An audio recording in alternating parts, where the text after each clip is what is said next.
प्यारे प्यारे साध संगत जी, बड़े प्यार से कहना जी, धन निरंकार जी। साध संगत जी, आज हम एक ऐसे विषय पर विचार करेंगे जो हमारे आध्यात्मिक जीवन का आधार है। साध संगत जी, एक ऐसा सत्य जिसे संतों, भक्तों और स्वयं सतगुरु ने बार बार समझाया है। विषय है साध संगत जी, मन बुद्धि से परे है निरंकार परमात्मा। साध संगत जी, जब हम इस दुनिया में आते हैं तो हमें दो सबसे शक्तिशाली उपकरण मिलते हैं। एक है साध संगत हमारा मन और दूसरा हमारी बुद्धि, और सारा संसार इन्हीं दो के सहारे चलता है। मन इच्छाएं करता है, भावनाएं महसूस करता है, सपने देखता है, डरता है। बुद्धि तर्क करती है, विश्लेषण करती है, सही गलत का फैसला करती है और योजनाएं बनाती है। हमने अपनी पूरी जिंदगी इन दोनों को साधने में लगा दिए। अच्छी शिक्षाओं से बुद्धि को तेज किया और अच्छे संस्कार से मन को नियंत्रित करने की कोशिश की, और यह संसारिक जीवन के लिए बिल्कुल सही है साध संगत जी। लेकिन साध संगत जी, एक बहुत बड़ी भूल हम कर बैठते हैं। हम जिन उपकरणों से दुनिया को नापते हैं, उन्हीं उपकरणों से उन परमात्मा को भी नापने की कोशिश करने लगते हैं जिसने यह पूरी दुनिया बनाई है। साध संगत जी, आप कल्पना कीजिए कि आपके हाथ में एक छोटा सा स्केल है, एक पुट्ठा जिसे 12 इंच के निशान है। मैं आपको कहूँ कि इस स्केल से आप पूरे आकाश की लंबाई नाप दीजिए, क्या यह संभव है? तो असंभव सी बात है। स्केल सीमित है और आकाश असीम है। सीमित से असीम को कैसे नापा जा सकता है? साध संगत जी, ठीक इसी तरह से भूल हम करते हैं।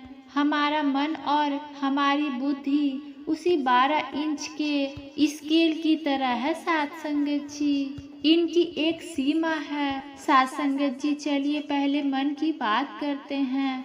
मन क्या है?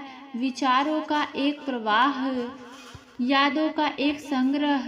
यह हमेशा कुछ न कुछ सोचता रहता है। अगर आप परमात्मा को मन से खोजने निकलेंगे तो मन क्या करेगा? वह परमात्मा की एक छवि बनाएगा, एक तस्वीर गढ़ेगा और शायद किसी देवी देवता की, किसी प्रकाश की या शायद किसी आकार की। लेकिन साध संगत जी, हम कहते हैं कि एक तू ही निरंकार, जिसका कोई आकार नहीं है। मन उसकी तस्वीर कैसे बना सकता है? मन जो भी बनाएगा वह मन की कल्पना होगी, निरंकार नहीं। मन आपको मंदिरों में ले जाएगा, मूर्तियों तक ले जाएगा, लेकिन उस निरंकार तक नहीं ले जा सकता जो हर कण में है और फिर भी किसी आकार में बंधा हुआ नहीं है। मन की दौड़ जहाँ खत्म होती है, परमात्मा का अनुभव वहाँ से शुरू होता है।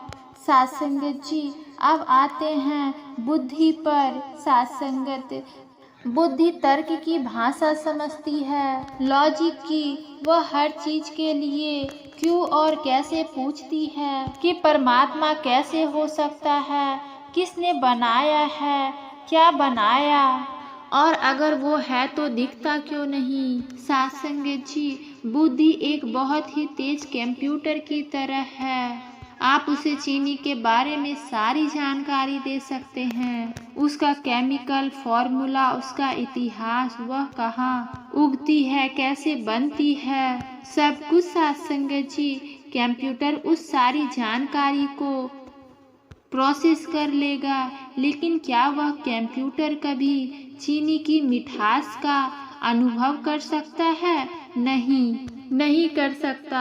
मिठास का अनुभव करने के लिए तो जीभ चाहिए, उसे चखना पड़ता है। ठीक इसी तरह बुद्धि परमात्मा के बारे में लिखे गए सारे ग्रंथ पढ़ सकती है, सारे शास्त्रार्थ कर सकती है और बड़े बड़े तर्क दे सकती है, लेकिन परमात्मा के आनंद का, उसके मौज का, उसके प्रेम का अनुभव नहीं कर सकती।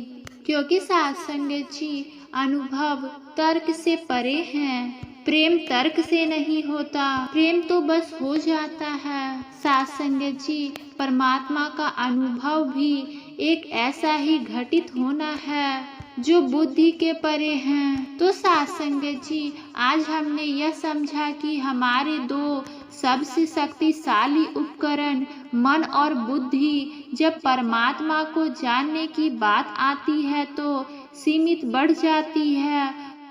वह उस दरवाजे तक तो ला सकता है, लेकिन दरवाजा खोलकर अंदर प्रवेश नहीं कर सकता। तो साथ संगत, फिर सवाल उठता है कि साथ संगत जी, मन और बुद्धि के पार है यह निरंकार परमात्मा, तो फिर रास्ता क्या है? वह कौन सी कुंजी है जो इस दरवाजे को खोलती है? वह कौन सी सत्य है हमारे भीतर जो हमें मन और बुद्धि के पार ले जाकर इस निरंकार से एक कर देती है? साथ संगत जी, सद्गुरु ने हमें बताया है कि मन और बुद्धि के अलावा भी हमारे भीतर एक और आयाम है, एक और शक्ति है। उसे आप सुरती कह सकते हैं, चेतना कह सकते हैं, आत्मा या फिर अवेयरनेस कह सकते हैं। यह चेतना सोचती नहीं, यह सिर्फ जानती है, यह दिखती है, यह साक्षी है। जैसे कि साथ संगत जी, आप अभी मुझे सुन रहे हैं। आपकी बुद्धि मेरे शब्दों की अर्थ निकाल रही है। आपका मन शायद सोच रहा है कि यह बात सही है या नहीं, लेकिन इन दोनों के बीच एक आप हैं जो बस यह देख रहे हैं। साथ संगत जी, मन सोच रहा है और बुद्धि समझ रही है। जो इस पूरे घटनाक्रम का साक्षी है वही है साथ संगत जी आपकी चेतना। यह चेतना सोई होती है, यह मन और बुद्धि के शोर में इतना दबी होती है कि हमें इसका पता भी नहीं चलता। साथ संगत जी, हम खुद को मन और बुद्धि ही मान बैठते हैं और यहीं पर साथ संगत जी सद्गुरु की भूमिका आती है। सद्गुरु क्या करते हैं? वह कोई नया विचार नहीं देते, कोई नई फिलॉसफी नहीं पढ़ाते। वह तो एक काम करते हैं कि वह हमारी सोई हुई चेतना को जगाते हैं। वह हमें ब्रह्म ज्ञान देकर इस निरंकार परमात्मा का सीधा प्रत्यक्ष अनुभव करा देते हैं। साथ संगत जी, जैसे कोई उंगली से चांद की ओर इशारा करे। बुद्धिमान व्यक्ति चांद को देखेगा, लेकिन जो सिर्फ बुद्धि पर अटका है वह उंगली का विश्लेषण करने लगेगा कि उंगली कितनी लंबी है, किस दिशा में है, नाखून कैसा है। ग्रंथ, शास्त्र, तर्क सब उस उंगली की तरह है जो इशारा कर रही है, लेकिन सद्गुरु हमारे नजर को पकड़कर सीधे चांद की ओर मोड़ देते हैं और कहते हैं कि यह देख। और साथ संगत जी, जिस पल हम देख लेते हैं उस पल मन और बुद्धि पीछे छूट जाती है। वह जानने का क्षण होता है, मानने का नहीं। साथ संगत, आपको चीनी का मिठास का अनुभव हो जाता है। अब आपको किसी तर्क या किसी प्रमाण की आवश्यकता नहीं है। साथ संगत जी, अनुभव स्वयं ही सबसे बड़ा प्रमाण बन जाता है। तो साथ संगत जी, इसका अर्थ बिल्कुल भी नहीं है कि ब्रह्म ज्ञान के बाद मन और बुद्धि खत्म हो जाते हैं। नहीं साथ संगत जी, बल्कि वे अपने सही रास्ते पर आ जाते हैं। इसे ऐसे समझे जैसे कि एक कुशल ड्राइवर कार चलाता है। उसे पता है कि स्टीयरिंग व्हील, ब्रेक, एक्सीलेटर का कब और कैसे इस्तेमाल करना है। लेकिन साथ संगत जी, वह यह भी जानता है कि वह खुद भी कार नहीं है, वह कार का चालक है। इसी तरह साथ संगत जी, एक ज्ञानी भक्त मन बुद्धि रूपी गाड़ी को ब्रह्मज्ञान में मिलने के बाद संसार में कुशलता चलाता है साथ संगत जी, लेकिन हमेशा यह याद रखता है कि वह तो इस निरंकार का अंश है, इसका साक्षी है। तो साथ संगत जी, परमात्मा मन और बुद्धि से परे हैं। इसका अर्थ यह नहीं कि हमें उसे फेंक देना है, इसका अर्थ है कि हमें इसका सही उपयोग समझना है और साथ संगत जी, इस निरंकार को जानने के लिए उस आयाम में प्रवेश करना है जो इसके पार हैं। और साथ संगत, वो है चेतना का आयाम, अनुभवों का आयाम। फिर हम परमात्मा को ढूंढते नहीं संतो, बल्कि परमात्मा में जीते हैं। साथ संगत जी, हमने अब तक यह समझा कि यह निरंकार परमात्मा मन और बुद्धि के परे हैं और सतगुरु की कृपा से ब्रह्मज्ञान द्वारा इसका सीधा अनुभव होता है। लेकिन यह एक सीधा और बहुत ही गहरा मायने रखने वाला सवाल उठता है कि बड़े ध्यान से सुनना साथ संगत जी, एक ऐसा सवाल जो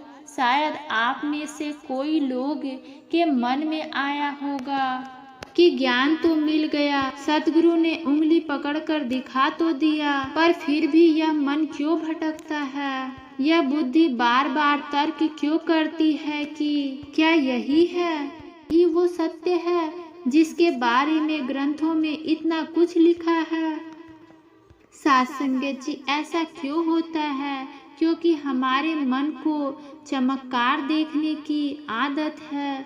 हमने जीवन भर कहानी सुनी है कि साथ संगत जी, परमात्मा मिलेंगे तो कोई तेज रोशनी होगी, कोई अनहद नाद सुनाई देगा, कोई चमत्कार घटित होगा। हमारा मन एक इवेंट, एक घटना का इंतजार करता रहता है साथ संगत जी। लेकिन यह निरंकार कोई घटना नहीं संतो, यह हमारा स्वभाव है। यह तो वह आकाश है जो हमेशा से साथ था और रहेगा साथ संगत। सतगुरु ने बस हमारी आंखों से पर्दा हटाया है। साथ संगत जी, इसे ऐसे समझिए, बहुत जरूरी बात है, बड़े ध्यान से सुनना। मान लीजिए एक व्यक्ति है जो जन्म से ताल भव्य और सुंदर साम्राज्य में ही रहता है साथ संगत। वह उसी साम्राज्य की हवा में सांस लेता है, उसी का पानी पीता है और उसी की सड़कों पर चलता है। लेकिन उसे यह पता नहीं कि वह एक महान साम्राज्य में है, वह इसे एक साधारण जगह समझता है। साथ संगत जी, एक दिन कोई ज्ञानी व्यक्ति उसे आकर बताता है कि अरे मित्र, तुम जिसे साधारण जगह समझ रहे हो, यह स्वयं महान सम्राट का राज्य है। तुम हर पल उसी की छत्र छाया में हो। साथ संगत जी, अब बताइए उस व्यक्ति के लिए क्या बदला? जगह नहीं बदली, हवा पानी नहीं बदला। बदला क्या? सिर्फ एक दृष्टि, एक समझ, एक एहसास। पहले वह अनजाने में जी रहा था, अब वह जाग कर जी रहा है। अब उसे हर चीज में उस सम्राट की मौजूदगी का एहसास होगा।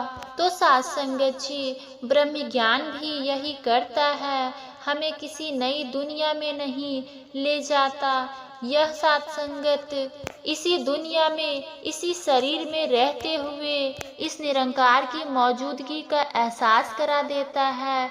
यह कोई चमत्कार नहीं, यह सत्य का अनावरण है।